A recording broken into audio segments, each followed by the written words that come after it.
The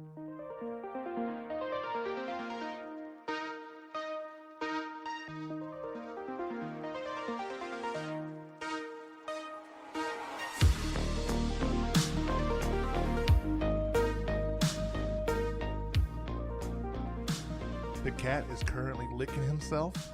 That means, you know what that means, right, baby? It means we're going to have a great podcast today. Well, you know what? Yeah, let's go with that. That's what it means. That's not what I was going to say, but we'll go with that. Welcome back, everyone, to Bernard Babble, a podcast story. A podcast story? Yeah. What is this, a shitty Star Wars spinoff? What is this? Yeah, a podcast story. A podcast story. I hope everybody enjoyed last week's episodes where we talked about several witchy movies that we love. I hope everyone's been sleeping okay at night. No nightmares or terrors or witches. Anything weird like that. Bette Midler's coming to get me. Oh, Bette Midler's coming for you. Oh. Yeah, Bette Midler. She's coming. Not what's her name? SJP. Oh. SJP. I kept getting her name wrong. You don't... Sarah Michelle Gellar. Yes. I see what you want to talk about. Buffy on my mind. Maybe Buffy's something we need to work on for another episode, baby. Yeah, Buffy needs to be deep dive research, though. Yikes. Because I love Buffy and you love Buffy. We need to give it Listen, its we time. all love Buffy. That's gonna be a solo one. That's a big one.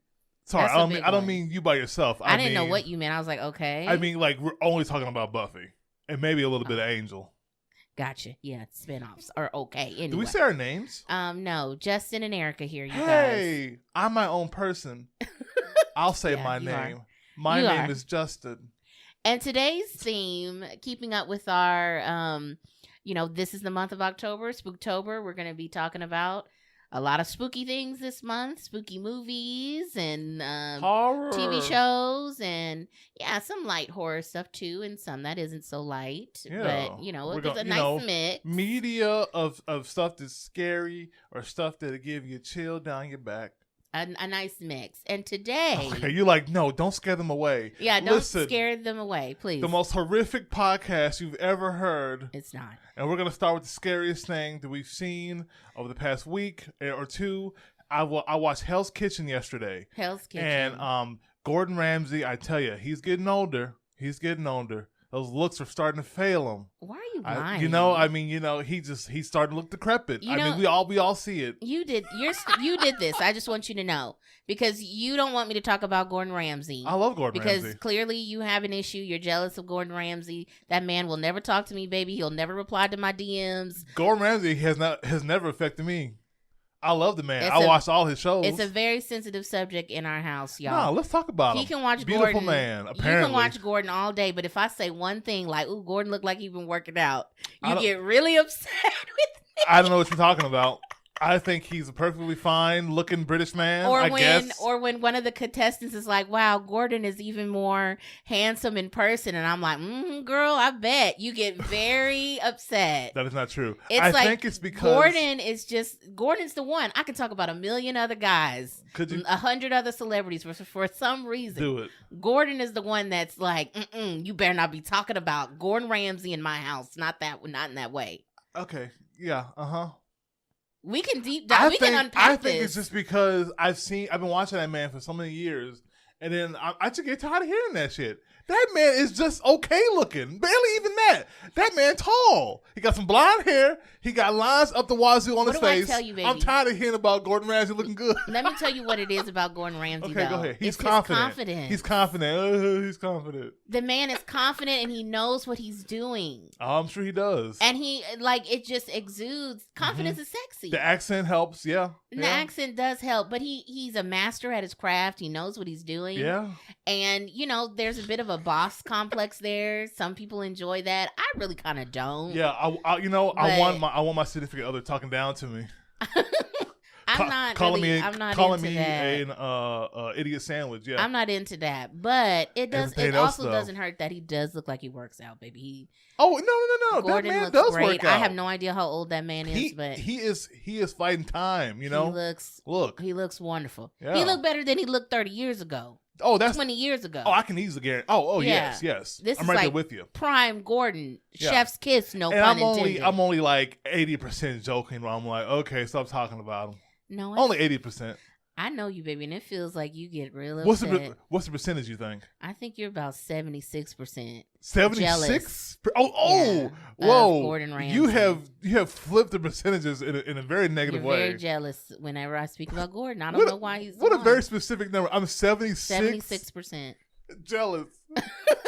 Yeah. Okay. Yeah. Anyway, Anyway, what I was trying to say before we started talking about Gordon, y'all, is kind of the theme of this week's spooky podcast episode is homes. Homes. Home hauntings, home invasions. Oh, I didn't know we had a scary theme. things happening in the house, I y'all. didn't know we had a theme. Okay, tell me. Okay, so it's that. All three of these films that we're going to be talking about today I had no idea. take place in a residential area. Yeah. So that's what we're going to be talking. That is Houses. that's our through line for this episode. I did not know that's where you were going with Okay, that. that's I the just through thought we line. were talking about these three, wonderful films. We're talking about home terrors. Do you know most people? Oh God. I forget what statistic? the percentage is, but most people, most of the accidents that happen to a person is in their home. Oh. Most people accidentally die by something in their house. Oh Jesus. It's usually a tub slip. Oh, Everybody no. buy that mat for your tub so you don't slip in your tub. It's usually I a almost tub slipped. slip. I almost slipped yesterday. You did almost slip. I heard it. It was pretty bad. I was like, my short, mostly uneventful life just flashed from my eyes, and I was like, oh God.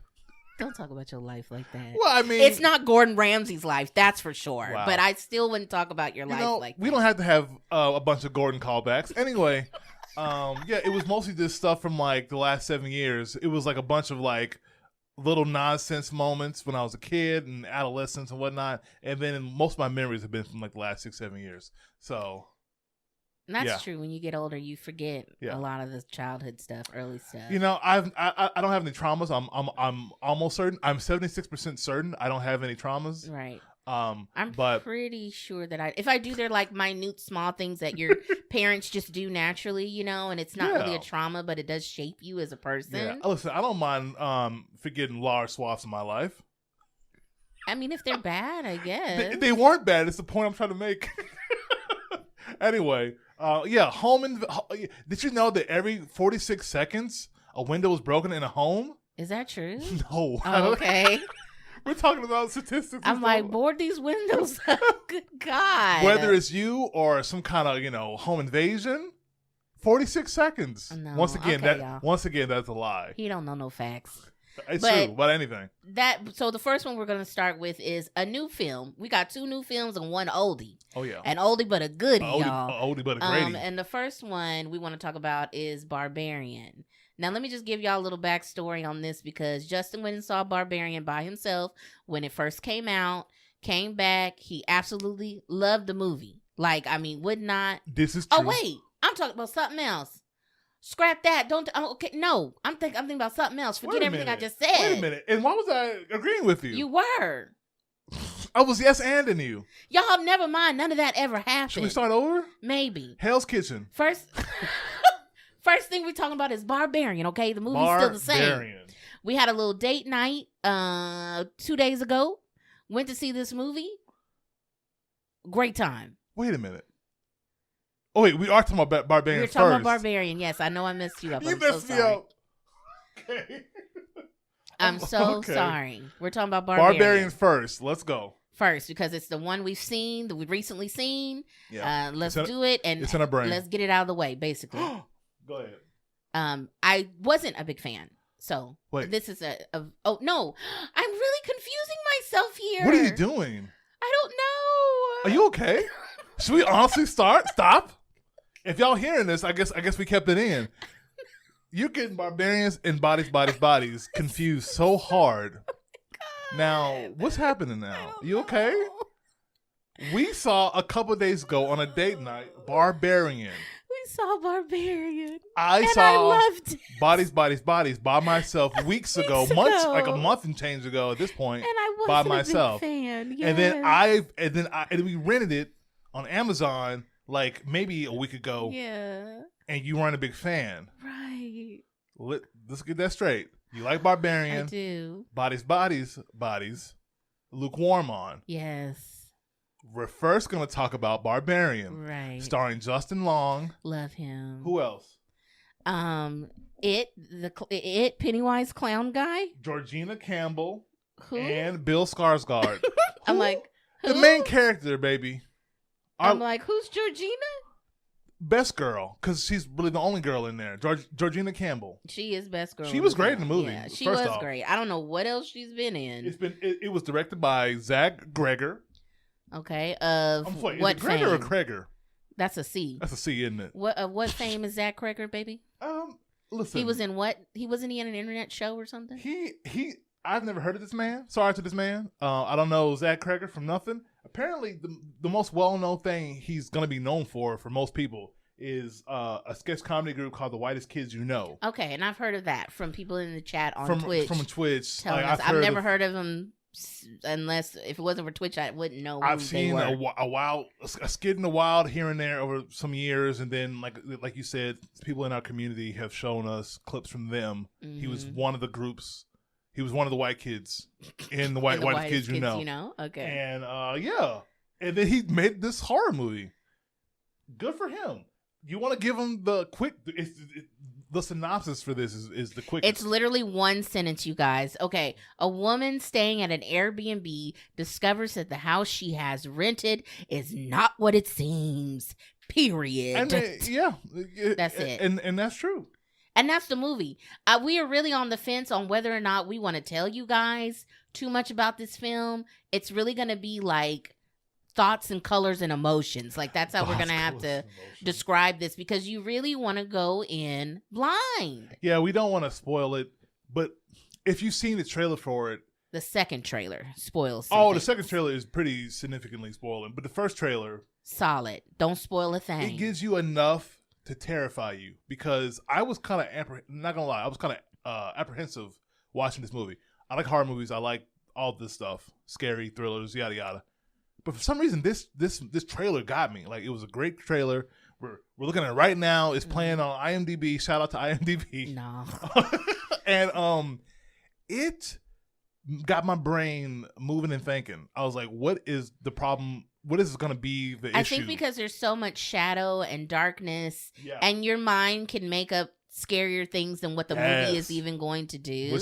There's a lot of dark hallways and corridors in the trailer. That's not a spoiler. And so in that, your mind can kind of run wild with... Oh, and my mild was running. My mild? My mild's telling me no. I don't know. My mind was running. I'm surprised they even caught me messing that word up. Anyway, yeah. How can we talk about it? We like Justin Long is in it. Georgina Campbell, who's is a relative unknown. What's his name? Bill Skarsgård. Bill Skarsgård is very known. He's the It Boy, and I'm sure he's done. He is Pennywise. He is Pennywise. Yeah. Okay. Well, what I could say, we could say how the actors' performances were. Georgina, whatever, she's great in it. Everybody was amazing. Everyone was great. Bill Skarsgård, great in the film. I really liked him. I think I really like Bill Skarsgård. Like, I mean, is he one of the greatest actors of our time currently? I definitely would not say that. Huh? Okay. I don't know who I would say is the greatest actor of our time is. One, if you ask baby, me that question. one of them. I didn't say he was the one. But I'm so sorry. One of them of this generation of actors. No. I guess I've never thought about it. Everybody's like Leonardo DiCaprio, which I do agree with. I mean, young folks. We all know Leo can act. Okay? You mean like I just mean like a new current generation. Younger generation of actors, that are doing the most, blowing up a little bit, I don't feel comfortable even answering that because I'm like, I don't know. Okay. I don't know enough of these people. Okay. Who am I? Timothy Chalamet. I was going to say that. I don't know. Oh, you mean the greatest actor? I've literally seen, I think, one Timothy Chalamet movie. So the greatest actor of all time, you mean? Timothy Chalamet? Yeah, Timothy is the greatest of all time. Anyway, yeah, but acting solid. Justin Long is in there too. Like all the performances, and it's people we won't mention who are also in there. But everybody who's in it does a solid job. Does a great job even. The camera work is really, really good. Cinematography is crazy. They do a very good job with suspense and setting up suspense. This is one of the most interesting horror movies I've ever seen, and it's interesting because of the story structure. That's what I'll say. Yeah.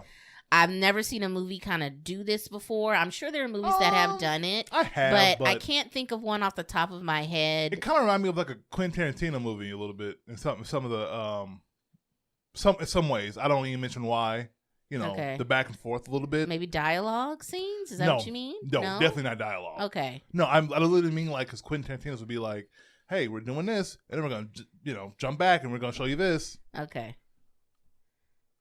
I've seen a lot of Quentin Tarantino films, and so I'm trying to understand what you're saying. And so you're very confused and disagreeing with me with her eyes, y'all. She ain't saying nothing. I'm trying to get on board with this statement. We don't leave in these pauses, because these pauses are her looking at me like, what are you talking about? I'm trying to get on board with this statement after seeing Barbarian. But the movie does do some interesting story structures, storytelling, and I really appreciated it for that. The other thing that I appreciated about this movie and was not expecting was the comedy. Like, there's a lot of lighthearted moments in this film. Don't get too deep into it, but yeah, that's not deep I at all. almost didn't even want to tell people that, but sure. No, that's extremely vague because I don't like. I'm not the biggest horror fan. I'm not. You're not. I don't seek these movies out. You aren't a weird degenerate, yeah. And it was just very comforting to me, some of us, to have some scenes of levity that also didn't really take you out of the film or out of the vibe. That's true. It was switched from that's funny to oh my god, pretty quickly. You stayed with it. Yeah. And for the most part, the characters are pretty natural, like human being responses. Some things I think kind of aren't. There's a couple of points where I'm like, that's not how it would go. A person wouldn't do that. But it's a movie, and I can dispense. I can have my dispense my belief. What am I saying? I'm not gonna help you. Y'all know what I'm trying to say. Suspend my disbelief. Suspend my disbelief. Thank you. Dispense my distillation. Dispense my soap. I don't know what I'm trying to say. But I get it. Some things are there it's a or movie, exaggerated because it is a film. I mean, come on. We saw this movie. There was a big group of like kids and teenagers in front of us. And they were squealing. They were having the best time of their lives, screaming and hollering. They were having a lot of The person next to me, there was a seat in between us. I was enjoying him and his girlfriend or whatever. They were just like snickering, just like really, yeah, like because it was that kind of horror film just kind of like. Because there was a lot of levity in it, way more than you would think, and it really wasn't the beginning was tense. It was pretty tense. Like when the mysteries are unfolding, you're like, when she arrives at the Airbnb. Yeah, when she arrives at Airbnb, there's stuff. You're like, okay, this is creepy. This is tense. What's going to happen? What is going to unfold during this hour and a half or whatever? And once you get kind of past that. It really is not scary. This is not a scary movie. So for all the, oh my God, my brain was going like, oh, what's it going to be? What's it going to be? It really wasn't that scary. I think I agree on that. I think that's why I like it so much. Yeah. If you watch the trailer first and then go see the movie, like watch the first trailer. First trailer does a good job of setting the tone and, getting you to the movie theater. And then go see the movie. Don't watch any other trailers or whatever, TV spots or anything. Just go watch the movie. You'll be like, oh, wow, okay. Now, if you listen to this podcast, you'll go in, more prepared than we were. But even with saying it's not very scary, it was more a creepy thriller almost, a little bit. There is light gore, but it's light. And it's way lighter than what I expected anyway. And your eyes were still closed. I did have my hands over my eyes. I didn't want to look. Look, I'm just glad I'm there in the theater watching it, okay? Good job, and I'm baby. like, Good if job. I have to cover my eyes during what I obviously know what's happening, I know what's happening. I don't have to look at it. I know what's happening. Look at it. No.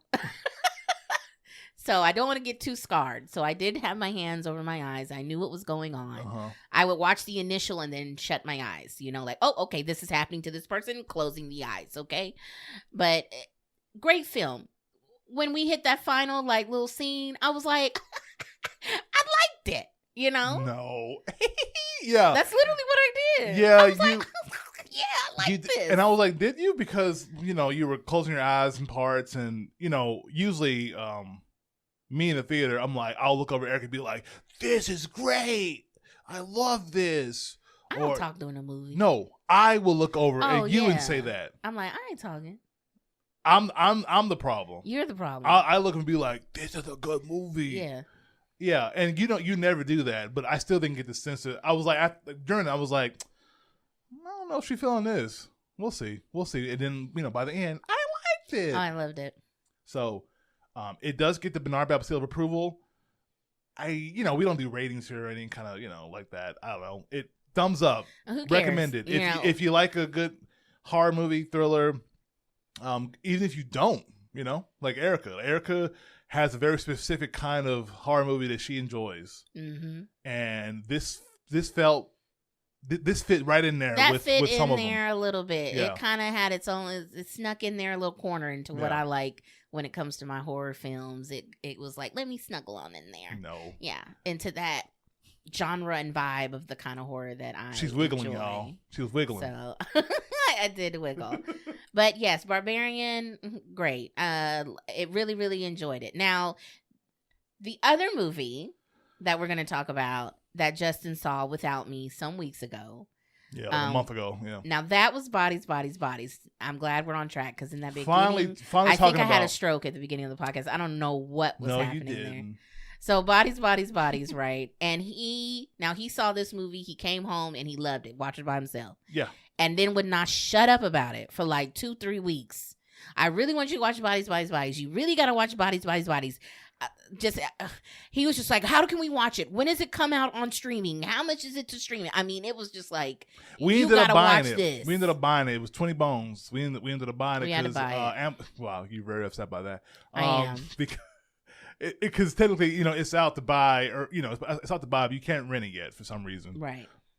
I did love the movie.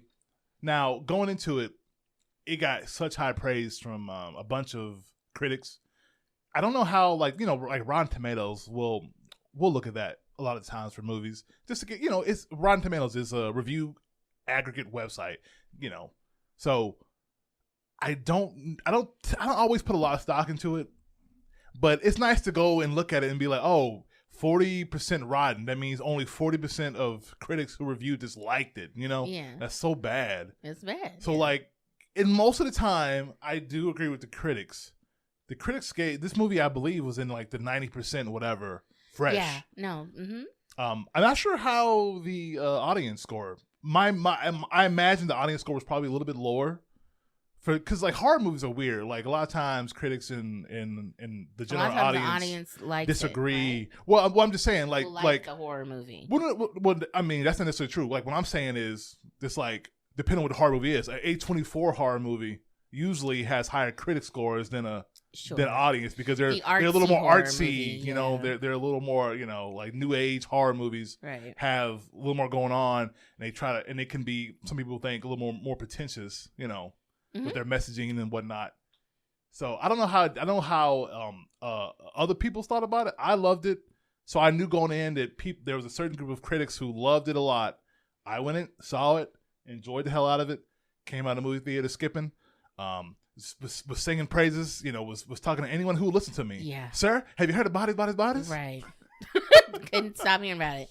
We can give you a quick synopsis of it. Baby, you want to read it? When a group of rich 20-somethings plan a hurricane party at a remote family mansion, a party game turns deadly in this fresh and funny look at backstabbing, fake friends, and one party gone very, very wrong. Good job. I felt if you read that, you would have been more prepared for the movie. If you read that before we had seen the film, you would have been like, "Oh, okay, this is what it is." I mean, I knew it. I watched the trailer. I knew what the movie was. So why were you? Because Erica didn't like it. Why didn't you like it? I keep telling you why. I think tell me now that we're recording. I don't like the characters, and I think that's the point. Like, you're probably not supposed to like them, but I don't like them. I can't relate to them. I wasn't like them when they were young, and were you not a rich 20-something? And it's just maybe the Pete Davidson of it all too. Which whatever, don't spoil. So, but don't spoil. Yeah, don't spoil. I mean, Pete Davidson plays Pete Davidson in the movie. I don't know. Spoilers. I don't know that guy. I don't know what Pete Davidson is like in real life, so I have no idea. But You know what? He plays what you imagine Pete Davidson is like in real life in the movie. This is when people think of Pete Davidson and you go see this movie, I feel like this is what people think he's like. Probably, you know? maybe. It's possible. Yeah, I mean, like the cast is relatively unknown. Pete Davidson, Lee Pace. If you've seen Pushing Up Daisies, he was a villain in a Guardians of the Galaxy movie. He was in The Hobbit. He's had a career. Good old Lee Pace. Yeah, Lee Pace. I like him a lot for some reason. I feel like that's him. He was in He was in like the last Twilight. Oh yeah, he's one of the other vampires. He's had a career. In Breaking Dawn or something. Yeah, Breaking Dawn Part 2. He's got a great face. He's had a good face. He's got a good presence. He has a great presence. I like Lee Pace a lot for pretty much no reason, honestly. Just because you like his face. I like his face, and I did like him in that show Pushing Up Daisies, which is it Daisies or Roses? Anyway. And the only other person I actually know from the movie is a girl named Rachel. I don't know how to say her last name. Rachel Sennott. I followed her Twitter one day, and that was like 2-3 years ago. And next thing you know, she's in one of my favorite horror movies of 2022. I was like, hey, I know her. From what? What do you know? From Twitter. From Twitter? I just know from Twitter. She was on Twitter. She said some funny crap, and I saw her enough that I was like, I guess I'll just follow. Oh, she was a Twitter presence? Yeah, I think she's like a social media, you know, and obviously she's an actress, you know. And I didn't know that when I followed her. Gotcha. Yeah, anyway. Okay. Yeah, but it's directed by a woman, baby. Halina Rajan. I don't know why you came to me to say it, but baby, because you can say stuff better than me. No, I don't know this lady. Halina Rajan. Have never seen a single thing she's worked on. Don't know nothing about the woman. But she did a great job. She did a great job. Cinematography, beautiful. Lighting, shots, setup. I believe she's mostly a French director. Or a French actress, and yeah, she's in the French world. The movie looks good. Like, it looks really good. I think I'm just not one for this kind of, I don't even know if it's a coming of age story. It's like, you know, this kind of teenage drama to me. It's just, I can't. I just can't. You love teenage drama stuff? I do love a good Degrassi. I do love a good, I mean, you know, I used to watch Young and the Restless with my mom growing up. Not a teen drama, but a drama. Well, that's just a soap opera. I'm trying to give people a baseline of what I like, baby. Okay? Listen, I used to watch Grey's Anatomy. I watched the first 3 or 4 seasons. You know, I watched the OC. I'm letting people know what I like, okay? Yeah. And so I don't even think you need to like any of that stuff to like this movie. I guarantee you there's some people. No, I don't think you do either. Yeah, it probably helps, but yeah, I don't think you do either. I love Euphoria. You do love Euphoria. I was on that Euphoria train day one. I was like, well, this is going to be one of the greatest things ever. Yeah, the first time you saw the trailer, you were like, this is you were like, for me. What? This is for me. I don't know. It's just all the characters are just so sad to me. And sad, okay. They aren't that bad. And it's a movie. Like, they aren't that bad. They're like rich and like they're kind of like when like the main character shows up with her girlfriend, it's like, oh, there's obviously some history here and there's some drama, something's going on, or something has gone on. But like that's why they're kind of cold to her or like odd to her when she gets there to like to the party. Yeah. But you know, I mean, stuff gets revealed throughout the movie. But what the characters are inherently, I'm not like, ugh, all of these characters suck. Because that is a thing in movies. Like, you want to at least identify or sympathize or empathize with characters so you can get attached to them, so you care about if something happens to them. Right. And that didn't happen at all for you? No, and that did not happen at all for me. Because for one, it's a big old whodunit, you know? And I think that's why... So anybody could have been the killer, and in that regard, it was like I didn't want to attach myself to even who they kind of want you to attach yourself to. Because I was just like, I don't trust this person. I don't trust anyone here. It could be this person, you know. I think that's the person that they movie, want though. You to. I get it. It's just not for me. It's just not for me. It's not the kind of movie that I don't know. It's just not for me. Shame. But I see why a lot of people like it. I see why you like it. Like I said, it's a competent film. It's acted. Wow. It's acted pretty well. You know, it's shot well. It's just, I think the core story of it all, what they're trying to tell, which one of our Twitch community members, I'm like, I never know how to say it. Yeah. Wrote us a message on like their take on the movie, and I thought that was the best thing that I've heard thus far, about this. It made me kind of like it more because I was like, okay, well, when you're talking about it in this way and saying the whole, here's what they were trying to tell you or, do with this film, then I'm like, okay, well, that's interesting. He had a great take, which I think is probably what, I don't know if that's what they were going for, but it sounded great. I read it. They messaged us, with their opinion of the movie was, and I was like, yeah, I agree with a lot of this. Yeah. Do you want to read it, baby? Yeah, I'll read it. Okay. I consider it a social commentary comedy disguised as a horror. I think God Bless America 2011 was the last time I saw social commentary this good, although different. BBB craps all over Generation Z, which bodies, by the way, which I loved as a millennial. My main takeaway was the whole movie, solidified by the ending, is a metaphor for everyone nowadays thinking that they are on the right side of progress when they themselves are actually doing way more harm than good.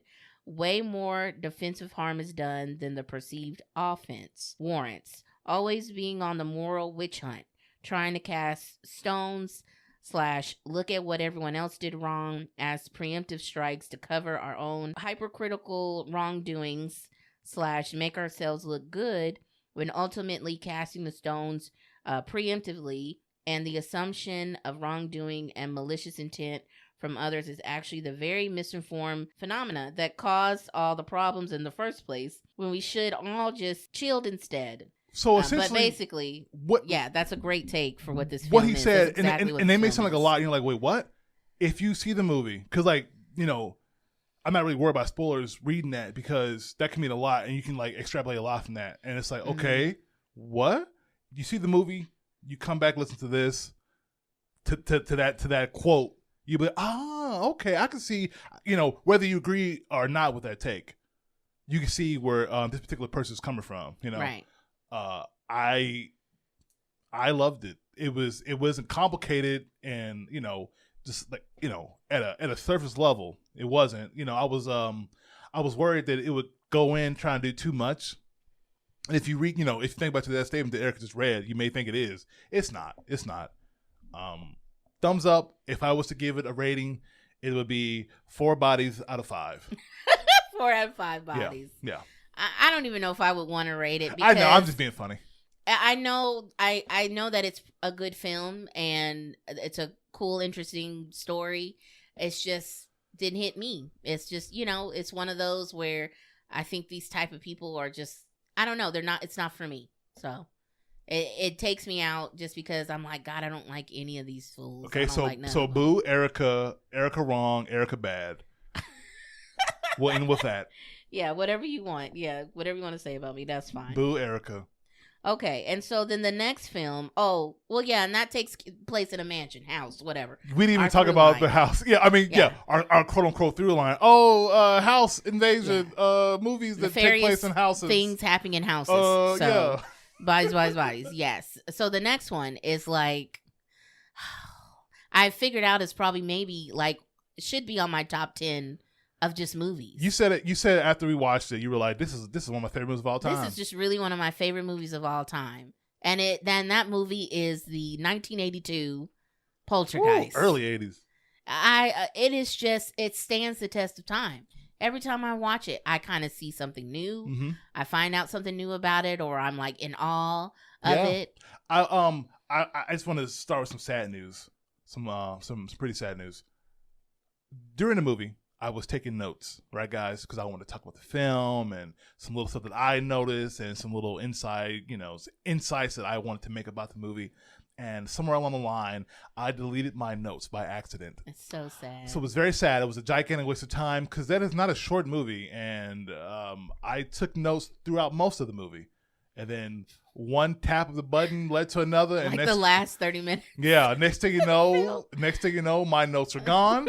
They're in the ether. Oh, man. I will sit here quietly for the next 20 to 30 minutes while Erica talks about Poltergeist. Baby, go on. No, that's not going to happen at all because it's a great movie and you've seen it multiple times, so you know what's going on in the film. I have nothing to say. So the film is not, it wasn't directed by Steven Spielberg, but I believe it was written and he produced it. Yeah. Toby Hooper is the person that directed the film.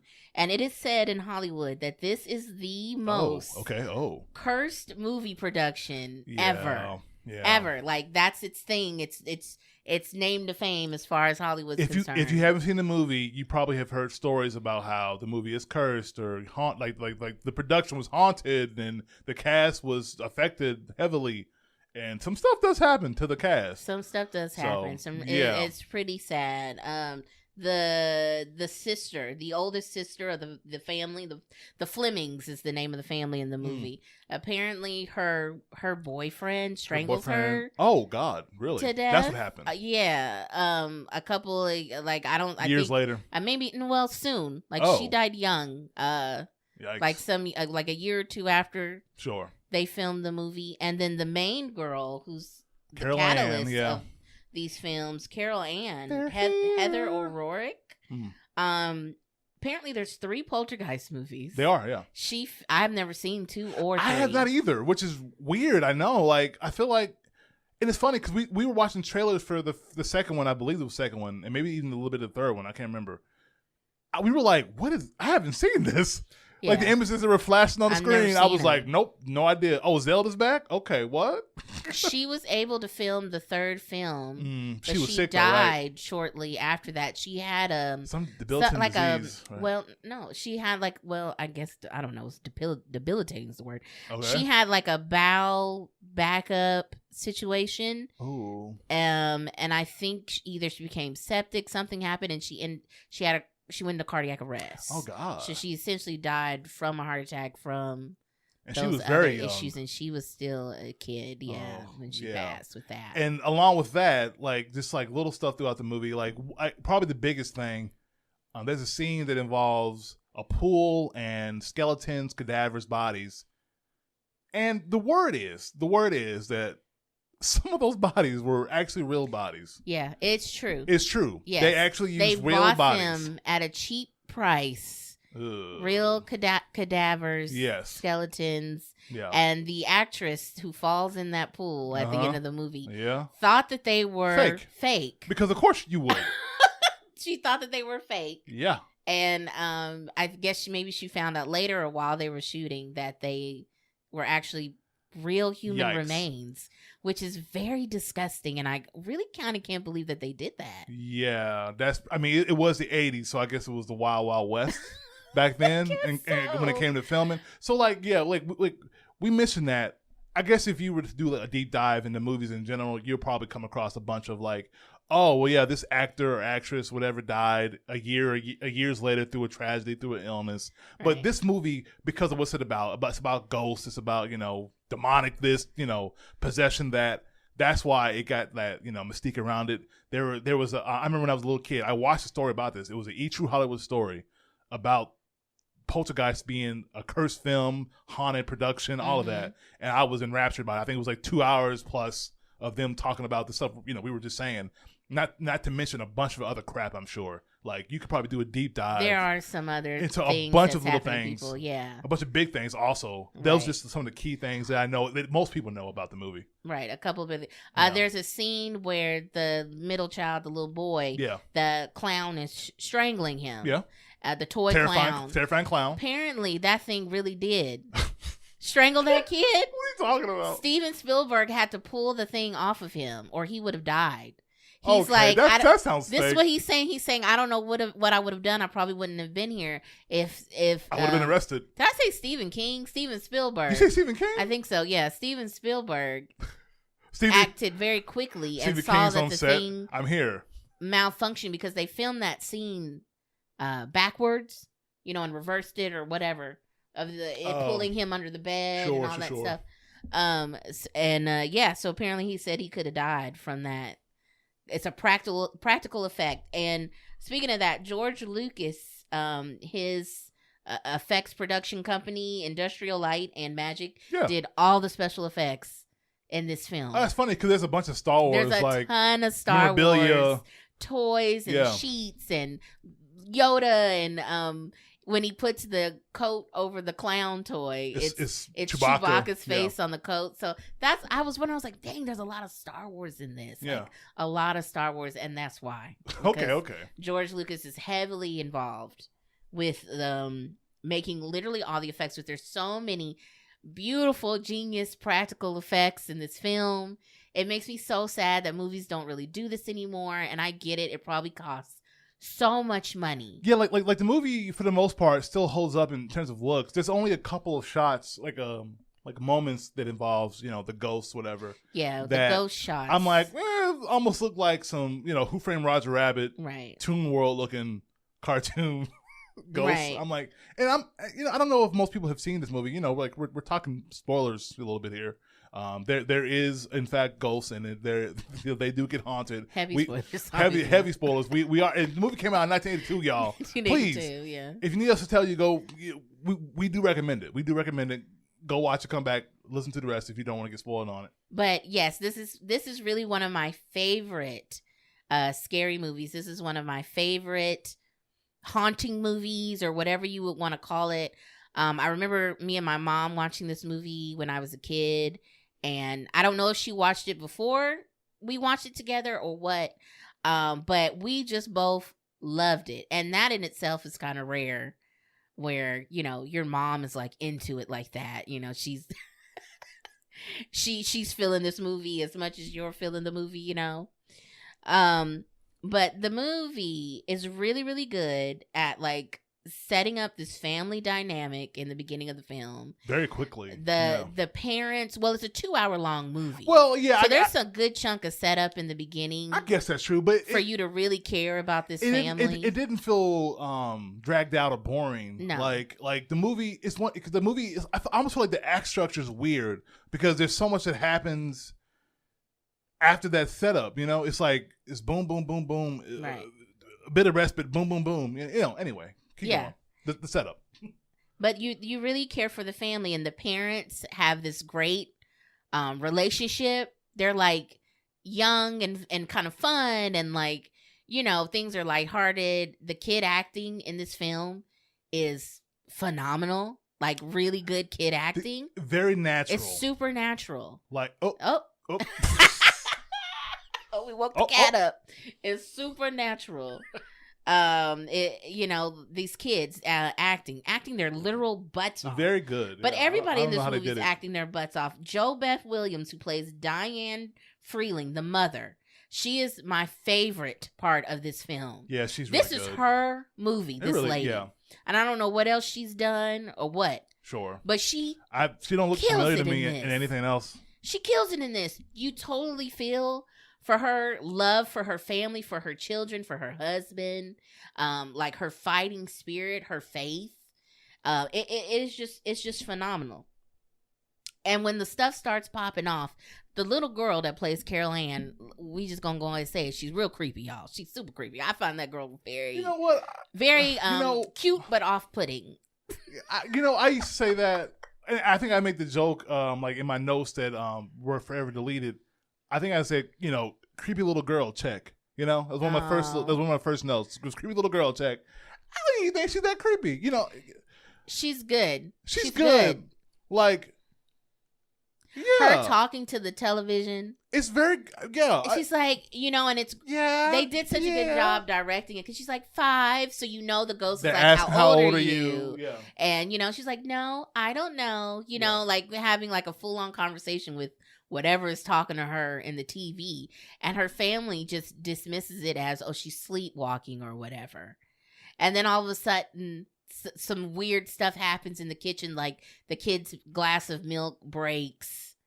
And they think that he just maybe accidentally shattered it or whatever. They just play it off as nothing. But then they show later in that scene that the silverware is bent. Like all the silverware on the tables, it's such, small little stuff. It's like small little stuff that escalates. Yeah, and then big stuff like when it's iconic to us. What you got? Oh no, I'm like, we're gonna get to the never mind. The big stuff. I'm crossing my arms. Go ahead, baby. There is a lot of. I have no stuff. notes. I'm sorry. Oh, I mean, just use your brain. You got this. You got this. Do I? Yeah. Like when she turns around the mom one moment, and she turns back. This is what I was going to say. What you were gonna say? What the? Then go for it. Say I it. don't even want to say it. Go for it. Her and Carol Ann were in the kitchen and they were talking and doing whatever, and like, she noticed that the chairs had been pushed out from the table. Yes. And she was like, Carol Ann, I told y'all to not mess with these chairs. And so she proceeds to push all the chairs back under the table, and she's like, okay, anyway. And you know, she bends down to look under the cabinet for something, and the camera follows her, and it's practical. You know, I don't know how they did it. Whatever. The magic of the 80s, y'all. She stands back up, and all the chairs now are stacked on each other. It's like a house of cards. Like a house of cards. On just top like, of the kitchen table. Very intricate. It would be hard for, like 10 people to do it without messing up, Right. And it was a great scare. I remember saw that part as a kid, and I was like, ah! It's amazing. It's amazing. And at first, they're really kind of amazed by what's happening in the house. Mm-hmm. Like when they show that in a certain part in the kitchen, they put the little girl down and she would slide across the floor. And you could tell like she had been doing this all day because she was so over it. And the little girl was over it. She was like, yawning. I want pizza. You know, she was hungry and whatever. Bored by it. But the mom also was like, it's like a tickling. Like, you could tell she did it too. Mm-hmm. Super duper weird, right? So crazy.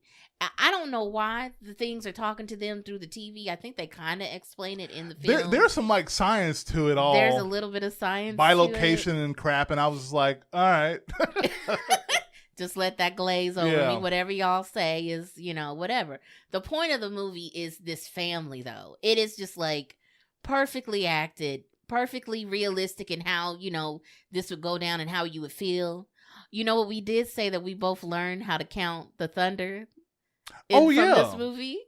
There's a scene where the little boy... Yeah, and I'm assuming that's a real thing, right? It like, is a real thing, yeah, like when the light, like when you see lightning, or what is it? Is it thunder or lightning? You see the lightning. You see the lightning, right? You count how many seconds till the thunder. Yes. And then you wait for the next time, and if it keeps getting longer, that means the storm is moving away from you. I did that like a few weeks ago, where like lightning, and I was like, it's coming. Like, and then boom, and it's, it was bad. Yeah. But then you keep counting. It's like, it's been 5-6 seconds. It's not going to be bad anymore. It's moving. That was from this movie, y'all. That's from this movie. Did you know? Yeah. You know now. And that's also the scene, one of the scenes where this is the thing where it really starts to pop off when the tree that they made, that fake tree. That's a very fake tree. that they made, but they needed to make, Bust through the window, grabs the kid, tries to eat him. Gotcha.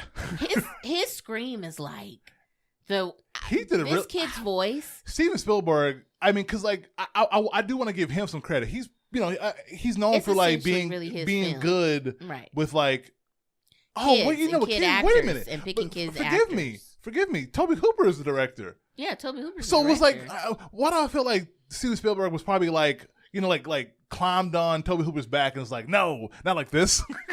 Well, I think he was there. He was there the whole time they were making this movie. So he probably had a hand in casting. I feel like he had a heavy hand in a lot of this. I mean, because Steven did write and produced it, right? Right. So, but like, I feel like I've heard stories like, throughout years of just like, even though this says Steven Spielberg directed, it was this other person, and even though it says this person a different person directed besides Steven, he also had a heavy hand. He might as well have been like second director, right, or something. Yeah. So I don't want to take away from Toby Hooper. I don't know what else he's done. That name sounds really familiar. I don't know. I actually kind of want to look it up. So I don't know what else he's done. As you're talking, I'm gonna look it up. Oh no, stay with me.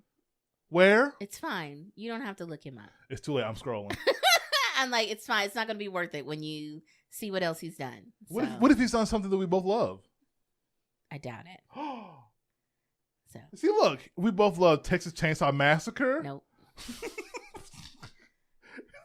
Look, this man has 43 directing credits. Wow, he's definitely done some stuff. Surely one of these movies you like. Let's look. Nope. Oh, he did The Others. Are you mad I am your daughter? I've seen that once years ago, so that's your movie. He did an episode of The Equalizer in 1988. No, okay. Okay. Wait, The Nightmare Begins Again. Is that a Nightmare on Elm Street? What is that? Okay, so once the tree eats the kid, right, and they get the kid out of the tree, then literally all hell. It's on and popping after that point in the movie. Carol Ann gets sucked into the television. the poltergeist take her or whatever, and everybody's looking for her. They can't find her. The little boy's screaming for the mom because he hears her coming from the TV. It's so intense.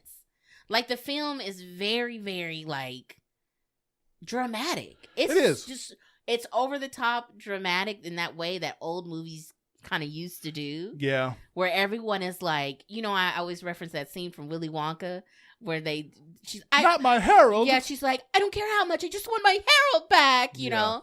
And they're talking about the Wonka bars, and she's like, give me a moment to think about it. Like, it's so great. That's how people act in this film. Like, it's really over the top, but it's effective. Like, it's very, very effective.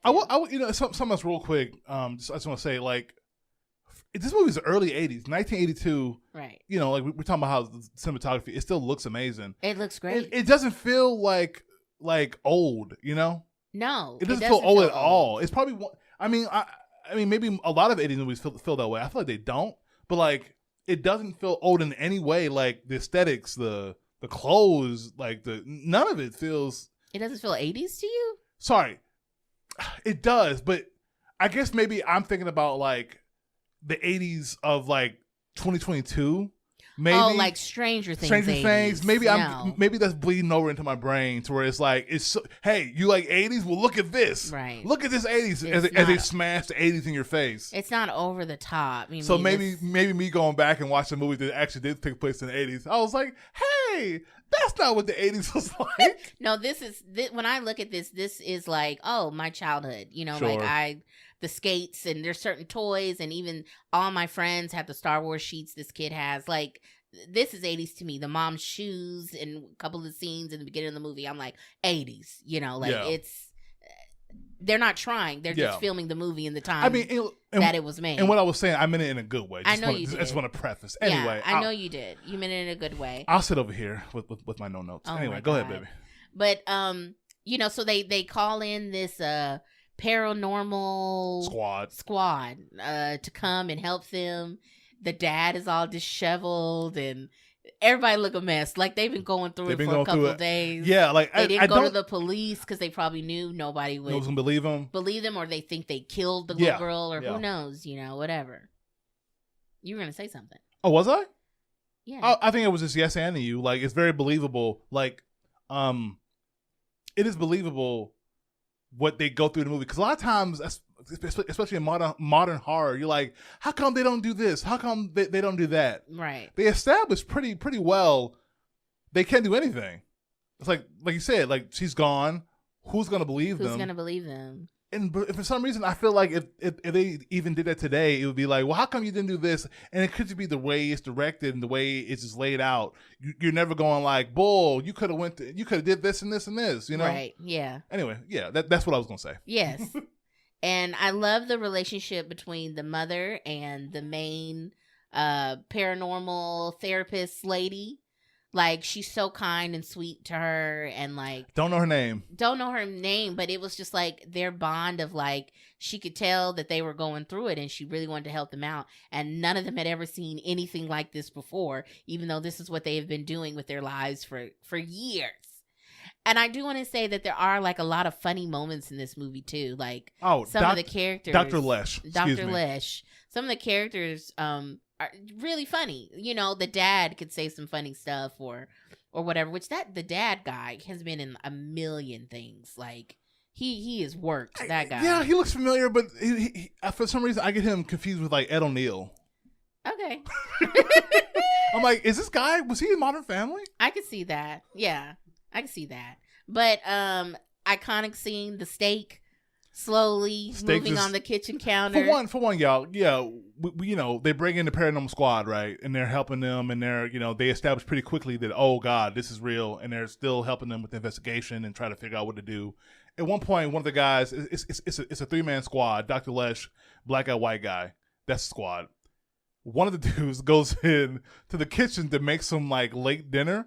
What did he take out? He takes out a steak. No, he takes out a steak and something else. And just a pan. He just finds a pan. I feel like he took out a steak, a pan, and a wing. I don't know why the wing. He did take a cold wing. He took a cold wing and a steak. I'm like, listen, brother, I know you're trying to help us get our daughter taken to the other world back. Don't you be going to my kitchen eating my steaks? Anyway, So yeah, he's doing that, and yeah, like Erica was saying, he sees the steak slowly starts scooting across the counter, very off-putting, and then it starts. Yes. It just sits there, and then it starts it just starts exploding in and out. Well, it's exploding outward. Yeah. And like maggots and stuff are coming out of it. It looks rotten, and then he's like, "Ooh," freaking out, and he sees like he throws down the wing he was eating, and the wing has a bunch of maggots and stuff on it. Right. Really, really nasty. It's disgusting. And then that leads into another iconic scene. Right. Go ahead, baby. Oh, okay. I'll let you explain it. The practical effects on this are good and bad. Good Where and the bad. guy's face, he's ripping his face off in the, I don't know what it is, a bathroom or something, Yeah, a some little wash-up side, room or something. yeah, weird room. When they pan to his face, it looks like him, but it does not look like him. But it's the horror there is very effective. The gore, He's ripping his face apart. and that's really kind of the only thing like that in the whole film. Like the goriest thing, bloody or anything like that. Which, saying that, once again, we're sitting here watching the trailer. Just repeat, right? This movie was rated PG. That's the 80s for you, baby. This movie was rated parental guidance. This is the 80s for you. This movie that one scene alone would give it an R now.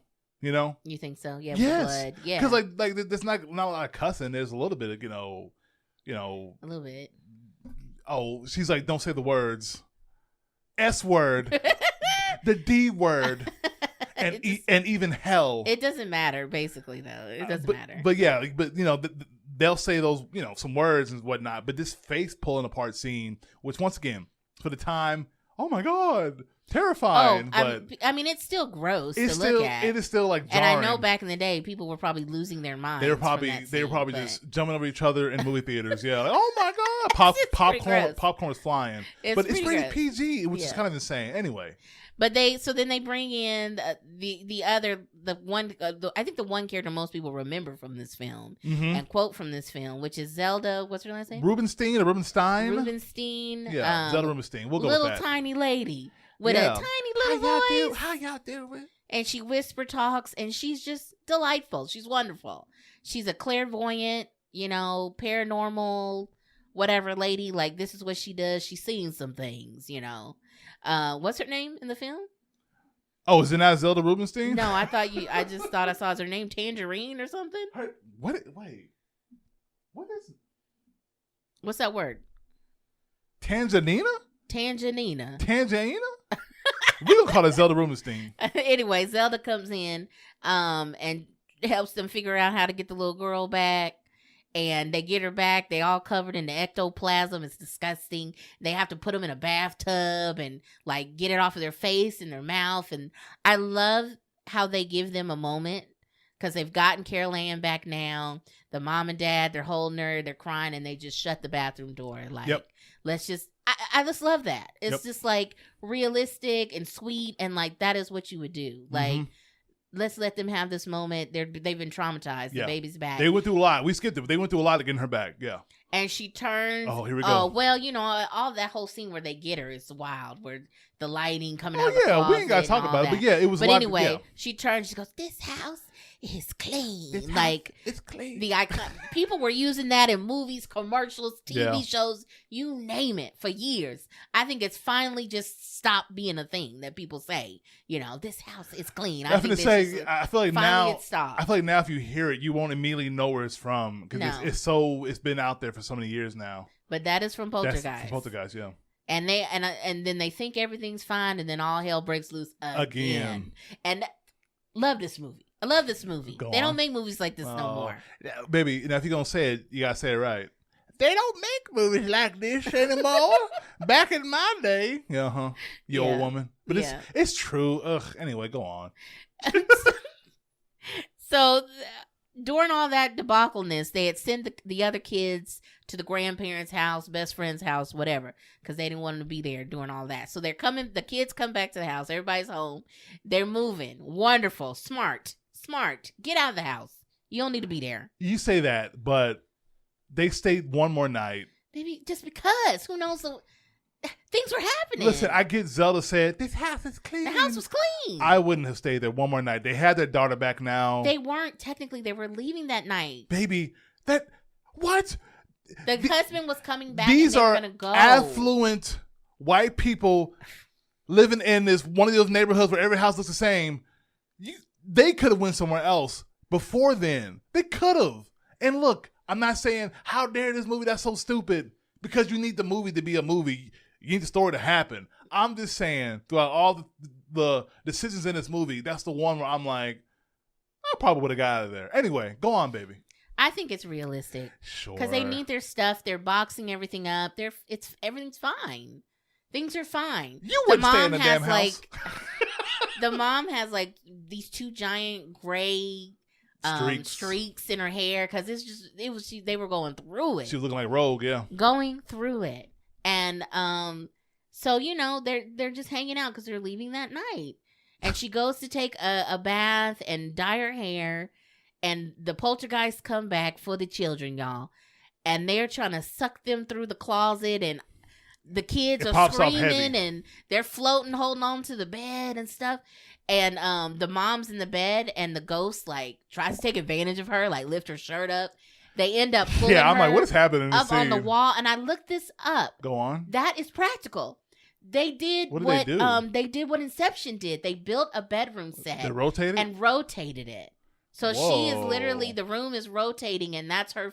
She's flipping and sliding, and whoa, they did it first. That's they did it cool. before Inception. Wait a minute, wasn't that a kill in one of the Nightmare Before Elm Street's movies? They get sucked up in the bed in the nightmare. No. Johnny Depp gets sucked in the bed. Spoilers, which is so sad. He's so cute. Yeah, you know what? It really is only. Hold on. It really is only sad because he's cute. It truly is really just sad because he's cute. It's really sad. No. I think one of the deaths was, I think the person's getting dragged up the wall and around the wall, and then it's like someone sees them, and you see like Freddy like on them, like spinning them around the room or whatever. Maybe they use that same. Yeah, I'm trying to think which one came first. Anyway, moving on. Like Poltergeist maybe came first. You're probably right.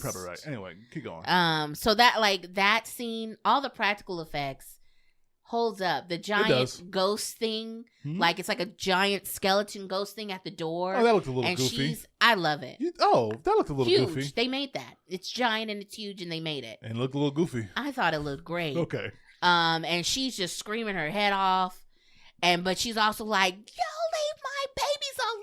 Like, I love a determined mother. The screams, no. Like, I love a determined mother, and it like pushes her back down the stairs. And then she's running down the hall, and the hallway gets really long. Iconic scene.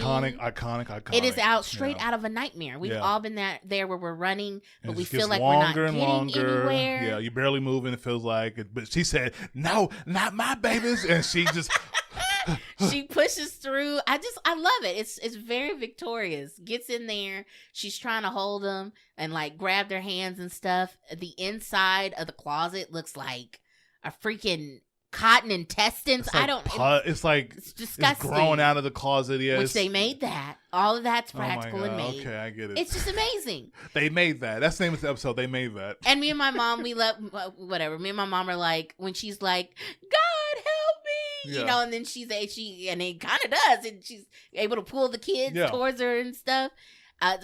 You don't see that a lot in movies either, where it's like, oh, someone God, yeah, like even like a horror movie like even this, a lot of horror movies where maybe even he helps, something happens, But the house ends up swallowing itself whole.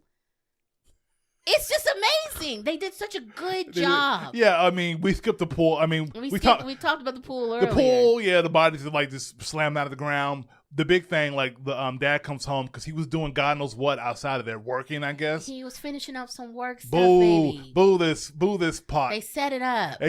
Anyway, he comes back and, he's a big realtor and his boss is there as well. And earlier in the movie, they had talked about, oh, we can relocate all this. We can do all this. How about all these gravestones and this graveyard? Right. We can get rid of it. And, if you know the movie, if you don't, the whole thing is, they moved the headstones, but they didn't move the bodies.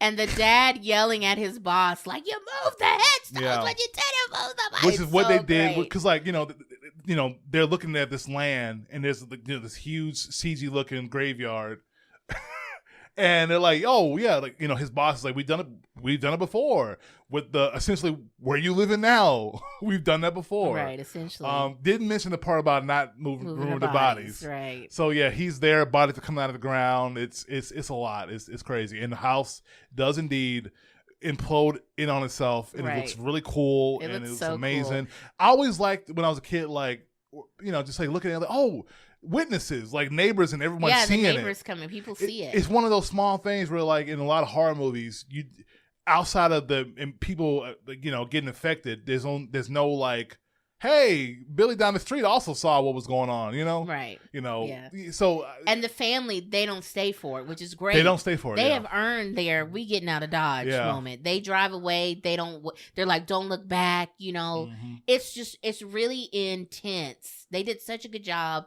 at first of all, you care and you want everybody to be okay. And second of all, everyone's acting their butts off, even when they're in the car driving back and they're heading to the Holiday Inn. Traumatized. Well, they should have been anyway. Everybody traumatized. The kids especially. They should have already been there. Traumatized. And I love how they wheel the TV out at the end of the movie, and that's how the movie ends. And they play that beautiful music they played in the beginning of the film. That makes you feel like, I don't know, makes you feel like everything's okay. Oh. You know, it starts off with that really sweet music, you know, like you're about to watch a lovely 80s film, you know, and then that song? No, I don't know what that is. What? Dun dun dun dun dun dun dun dun dun dun dun dun. Are you doing Family Guy? No. What am I doing? Am I doing Beverly Hills Cop? I'm combining two different 80s classics. Someone out there right now is going like, yeah, I know that. Or no one. Yeah. Anyway, Poltergeist, y'all. I know one. Anyway, yeah, definitely would recommend. Absolutely adore it. Watch it. Well, I only recently have started watching it kind of every Halloween. I kind of forgot about it for a while. Yeah. And then went back to it and was like, oh, yeah, this is the movie. Forgot about this. It is very rewatchable. I've said before on other podcasts, I don't rewatch a lot of movies, even movies that I love. I've seen this one a bunch.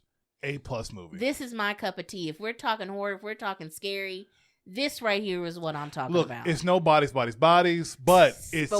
what is honestly? So, you know, it's up there, I guess. And hey, and what did we say, guys? It takes place in a house. It sure do. So, you know, our through line throughout this podcast. It sure do take place. Guess what? All the movies did, in fact, take place in a house. So you can't say we didn't have a theme. Yeah, that's the theme of the house. The house theme. We did it. Smashed it. Nailed it. Speaking of houses, I'm finna go, I don't know, do something in my house. Clean up, pet the cat, do something. Oh, okay. I'm trying to wrap it up, baby. I get that. Okay. Let's try a better one, though. A better one than that? Yeah. Speaking of houses. How about just saying, that's it? Okay, let me back up. Speaking of houses, that's it. All this is staying in, by the way. Okay, God, all right. I bet it is staying in.